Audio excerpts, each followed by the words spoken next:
ईसा मसीह में प्रिय माता पिताओं, भाइयों बहनों और बच्चों, आज हम संत लूकस के अनुसार हमारे प्रभु ईसा मसीह का पवित्र सुसमाचार अध्याय 21 वाक्य 29 से 36 तक के वचन पर मनन चिंतन करेंगे।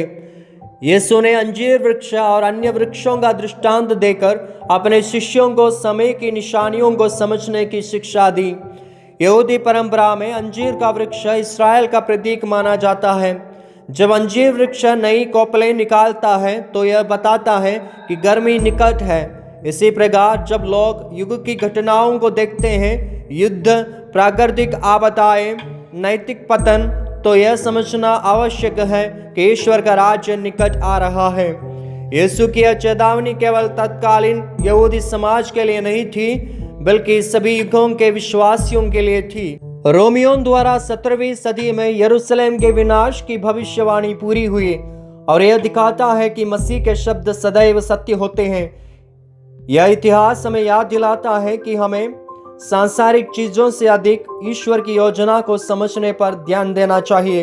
यीशु ने इस दृष्टांत के बाद चेतावनी दी, इसलिए जागते रहो और सब समय प्रार्थना करते रहो, जिससे तुम इन सब आने वाले संकटों से बचने और भरोसे के साथ मानव पुत्र के सामने खड़े होने के योग्य बन जाओ।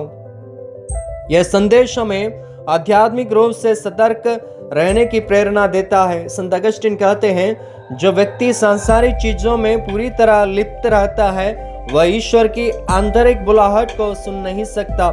कैथोलिक कलीसिया की धर्म शिक्षा CCC 2730 सिखाती है कि प्रार्थना में जागरूकता और सतर्कता अत्यंत आवश्यक है। यह न केवल आत्मा की शांति देती है, बल्कि हमें पाप की ओर गिरने से भी बचाती है।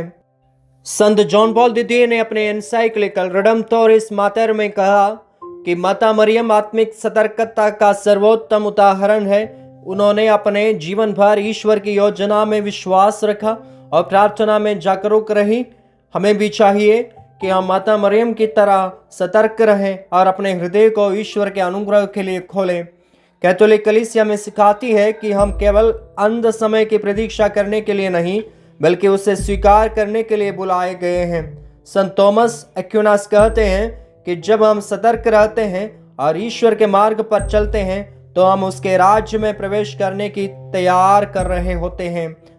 पोप बेनेडिक्ट 16वें ने स्पेस साल्वी में लिखा, ईसाई आशा केवल भविष्य की आशा नहीं है, बल्कि यह वर्तमान को भी एक नई रोशनी में देखने की शक्ति देती है। इसलिए यीशु हमें यह सिखाते हैं कि हम निराशा या भय में नहीं जिए, बल्कि आत्मिक रूप से तैयार रहें और उसकी कृपा में बढ़ते रहें। यीशु का यह संदेश हमें हमारी प्राथमिकताओं पर विचार करने के लिए बुलाता है। हमें यह पूछना चाहिए, क्या हम सांसारिक चिंताओं में इतने उलझ गए हैं कि प्रार्थना और आत्मिक जागरूकता को भूल गए हैं?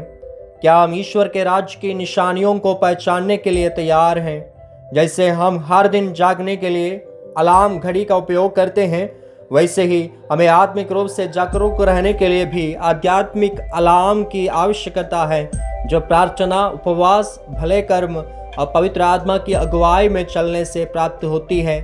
संत फ्रांसिस असीसी ने कहा था, हमारे जीवन का प्रत्येक दिन प्रभु की वापसी की तैयारी का दिन होना चाहिए। इसलिए हम इस वचन को अपने जीवन में अपनाएं, जागते रहो और निरंतर प्रार्थना करते रहो। ईश्वर हमें अनुग्रह दें कि हम अपने जीवन में इस संदेश को जी सकें। आमीन।